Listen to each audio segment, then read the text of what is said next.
Friends, मेरे नए blog में आपका स्वागत है। मैं अभी धम्म सुधा विपश्यना ध्यान केंद्र हस्तिनापुर आ चुका हूँ और मुझे यहाँ पर 10 दिन के लिए ध्यान करना है। तो चलिए देखते हैं कि यहाँ पर क्या व्यवस्था है और कैसे करना है। तो अगर आप चाहें तो अपनी पर्सनल वाहन से भी आ सकते हैं। यहाँ पर वाहन खड़ी करने की भरपूर व्यवस्था है, काफ़ी जगह है यहाँ पर, आप कर सकते हैं। तो चलिए सबसे पहले मैं अपना रजिस्ट्रेशन कराता हूँ। हालांकि मैंने ऑनलाइन रजिस्ट्रेशन कर रखा है, लेकिन एक ऑफ़लाइन भी यहाँ पर रिपोर्ट करना होता है। तो चलिए मैं पहले ऑफ़लाइन रिपोर्ट करता हूँ। फ्रेंड्स, यहाँ पर पहुँचकर सबसे पहले मैंने ऑफ़लाइन रिपोर्टिंग किया कि मैं आ चुका हूँ कंफर्मेशन के लिए। और यहाँ पर पुरुष पंजीकरण यहाँ पर है और इसी के बगल में महिलाओं का भी पंजीकरण है। तो सभी अपना अपना पंजीकरण करा चुके हैं और मुझे रूम नंबर 15 मिला है। तो चलिए मैं अपने रूम की ओर भी चलता हूँ। तो फ्रेंड्स, इस गेट पे लिखा हुआ मिला, कृपया साधक सीमा के बाहर ना जाए, यानी 10 दिन तक हमें इसी के अंदर रहना है और इसके बाहर बिल्कुल नहीं जाना है। वहीं पर हमारा पुरुष भोजनालय भी है, महिलाओं का भी बगल में सेपरेट भोजनालय है। जब हम और आगे जाते हैं तो दीवारों पे लिखा है अकेले चलें, यानी हम तो वहाँ 50-60 थे और यहाँ पर और लिखा हुआ मिला आर मौन का पालन करें, यानी हम यहाँ पर 50-60 थे, लेकिन ना 10 दिन तक किसी से बात करना है और ना किसी से कुछ लेना देना है। तो ये पुरुष निवास स्थान है और इधर ही रूम होगा। इसी के साइड से धम्मा हॉल जाने का भी रास्ता था। तो सबसे पहले मैं अपने रूम को दिखाता हूँ, ये मेरा रूम कहाँ पर है, और उसके बाद हम धम्मा हॉल भी जाएंगे और वहाँ का भी सिटिंग प्लान देखेंगे कि क्या है, कैसे बैठने की व्यवस्था है। तो यहाँ पर लिखा हुआ 15-22, तो हाँ, इसी में मेरा रूम नंबर 15 है। और चलिए देखते हैं अपने रूम पर। और ये 10 दिन के लिए यह मेरा रूम है, इसी में मुझे रहना है। तो चलिए देखते हैं कि वहाँ पर क्या व्यवस्थाएं हैं।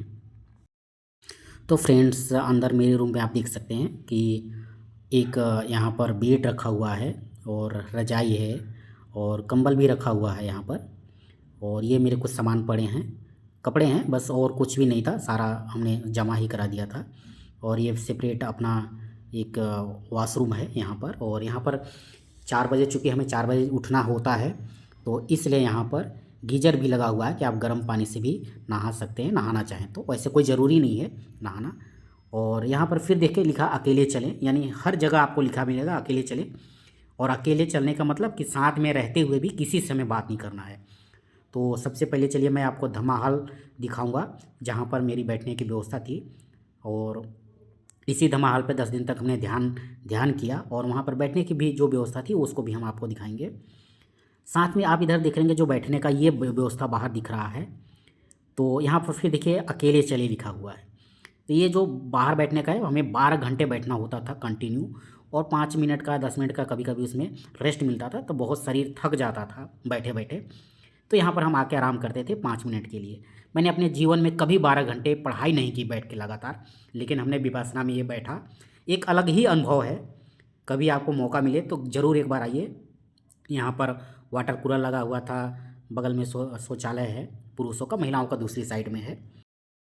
फ्रेंड्स, ये धम्मा हॉल है और यहीं तक हम 10 दिन तक लगातार 10 घंटे 12 घंटे लगभग रोज़ बैठे और यहीं पर हमने ध्यान किया। तो चलिए मैं देखता हूँ, यहाँ पर भी लिखा है नोबल साइलेंस आर मौन। यहाँ पर कुछ इंस्ट्रक्शन लगा हुआ है, कब आपको उठना है, कब क्या करना है, सारे यहाँ पर लगा हुआ है। कुछ नियम कानून भी जो होते हैं वहाँ का, वो सारा यहाँ पर लिस्ट लगा हुआ रहता है। और ये पूरी शेड्यूल है कि 4 बजे से उठना है और 9 बजे तक कार्यक्रम आपका चलेगा, सुबह 4 से 9 बजे तक। बाकी क्या यहाँ का अनुशासन है, नियम है, क्या करना चाहिए क्या नहीं करना चाहिए, यहाँ वो बोर्ड पर लगा हुआ था। वैसे हमें ऑफलाइन भी समझाया गया था। तो फ्रेंड्स, ये धम्मा हल्का अंदर का सीन है। यहाँ पर सभी जो साधक हैं, साधिकाएँ हैं, ये बैठते थे। ये जो ब्लू कलर में ये पुरुषों के लिए है और साइड में महिलाओं के लिए दूसरे साइड में। तो चलिए मैं अपना सीट दिखाता हूँ कि मैं कहाँ पर बैठा था। यहाँ सीट नंबर था D3 मेरा सीट था। और सबको नियत स्थान पे ही रोज़ बैठना था, ऐसा नहीं कि कभी यहाँ बैठ गए कभी वहाँ बैठ गए। बड़े अनुशासन के साथ मतलब हुआ, तो अच्छा लगा यहाँ पर करके। तो फ्रेंड्स, फाइनली हमारा 10 दिन का विपश्यना का शिविर आज समाप्त हो चुका है। 18 फरवरी से स्टार्ट था और आज 28 फरवरी है। तो आज हमारे विपश्यना का जो शिविर था 10 दिन का, वो समाप्त हो गया। इन 10 दिनों में हमें बिल्कुल बोलने के लिए मना किया गया था। हम बोल नहीं सकते थे, न ही हम किसी से इशारों में भी बात कर सकते थे। हमारी मोबाइल जमा करा ली गई थी बिल्कुल हमारे जो भी सामान थे सारे जमा करा लिए गए थे और बाह्य दुनिया से हमारा बिल्कुल संपर्क बंद कर दिया गया था 10 दिनों के लिए। तो फाइनली विपश्यना करने लोग क्यों आते हैं और लोगों को क्या लाभ मिलता है। तो 10 दिन का जो विपश्यना का शिविर था उसमें से मुख्य रूप से समझाया गया कि हमें कैसे अपने वर्तमान में जीना है। हम बहुत सारे भागदौड़ की ज़िंदगी में अपने पिछले भूतकाल में जिए रहते हैं और उसी को लेकर हम दुख होते हैं और सुखी भी होते हैं, और नहीं तो हम अपने भविष्य की कल्पनाओं में जीते रहते हैं। अगर हमारा भूतकाल में कुछ चीज़ें अच्छी हुई हैं तो भी, और अगर भूतकाल में कुछ चीज़ें हमारे साथ बुरी हुई हैं, खराब हुआ है, दोनों स्थिति में वो हमें दुख ही देती है। तो इसलिए हमें यह सिखाया गया कि हम अपने वर्तमान में कैसे रह सकते हैं।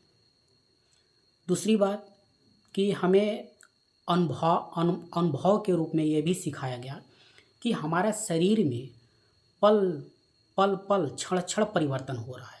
ठीक उसी तरीके से बाह्य वातावरण में भी परिवर्तन हो रहा है। ये दूसरी सीख हमें मिली। और तीसरी सीख हमें ये मिली कि इन जब पल पल या क्षण क्षण हर चीज़ें परिवर्तन हो रहा है, हमारा शरीर भी पल पल रूप में परिवर्तित हो रहा है, तो हम अपने आप को साम्य अवस्था में या एक समरूपता में, समता में कैसे रख सकें। जैसे कि जब हमें सुख होता है तो हमें बहुत अच्छा लगता है, और जब हमारे साथ कोई परेशानी आती है तो हमें बहुत बुरा लगता है, और हम हमेशा चाहते हैं कि हमारे जीवन में सुख ही रहे। लेकिन हमें ये समझाया गया या ये सिखाया गया कि जब सुख हो तभी भी हमें वैसा ही रहना चाहिए, और दुख ही हो तभी भी हमें वैसा ही रहना चाहिए। दोनों परिस्थिति में हमें उसी तरीके से रहना चाहिए, हमें उसमें कोई बदलाव नहीं करना चाहिए। लेकिन फ्रेंड्स, आप ये जो सुख दुख में हमें एक जैसा रहना चाहिए, प्रकृति परिवर्तनशील है, हमें वर्तमान में जीना चाहिए, ये तीनों बातें आप कभी किताब में पढ़ सकते हैं, आपको किताब में मिलेगा, लेकिन उसको आपने कभी अनुभव नहीं किया होगा। लेकिन आपको यहाँ पर शारीरिक रूप से अनुभव कराकर ये सिखाया जाता है कि कैसे हमें अपने वर्तमान में जीना है, कैसे प्रकृति में या खुद हमारे शरीर में परिवर्तन हो रहा है, और उस परिवर्तन की स्थिति में हम कैसे अपने आप को साम्यावस्था में या समरूपता में रख सकें। तो अगर आपको भी अनुभव करना है तो मेरा एक अनुभव है, मेरा एक एक्सपीरियंस है 10 दिनों का, कि अगर आपको एक बार 10 दिन का शिविर ज़रूर जाना चाहिए। ये पूरे भारत में विपश्यना सेंटर चलाए जा रहे हैं, और ये 2600 वर्ष पहले इसको महामानव गौतम बुद्ध ने खोजा था। जब महामानव गौतम बुद्ध को संबुद्धि प्राप्त हुई, ज्ञान प्राप्त हुआ, तो उस ज्ञान को उन्होंने सिर्फ अपने लिए ही नहीं, बल्कि उस ज्ञान को उन्होंने जन कल्याण के लिए माना, और उस अपने ज्ञान को जीवन भर वो बांटते रहे। तो निश्चित रूप से आज के जो सांप्रदायिक माहौल है, विवाद है, लड़ाई झगड़े है, उसमें निश्चित रूप से यह महामानव गौतम बुद्ध का जो ज्ञान है वह निश्चित रूप से कल्याणकारी सिद्ध होगा। और इस ज्ञान को, ये ज्ञान भारत में विलुप्त हो चुका था, लेकिन इस ज्ञान को आचार्य श्री सत्यनारायण गोयनका जी भारत में लाए हैं, और ये म्यांमार गए थे, वहाँ से सीख कर लाए हैं। हालांकि ये विद्या तो भारत की है, लेकिन कुछ समय पहले भारत में बिल्कुल लुप्त सी हो गई थी। लेकिन जब ये गए म्यांमार, वहाँ पर सीखे, और म्यांमार के लोगों को बहुत बहुत धन्यवाद देना चाहिए हम लोगों को कि महामानव गौतम बुद्ध ने जो विद्या खोजी थी उसको वो ओरिजिनल रूप में वो आत्मसात किए और उसका वो पालन करते रहे।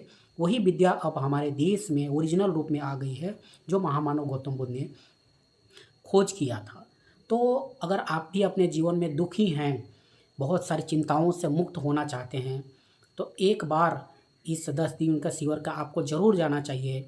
मैंने आपको पहले दिखाया था कि मुझे बेड मिला है, यहाँ पर गीज़र लगा हुआ है, खाने पीने की व्यवस्था है, बिल्कुल 10 दिनों तक मुफ्त होती है।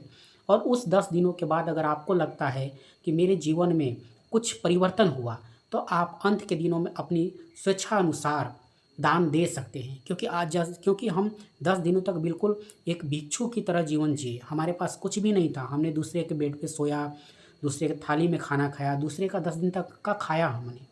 हमारे अंदर 10 दिन में अहम का भाव ख़त्म हो गया है बिल्कुल।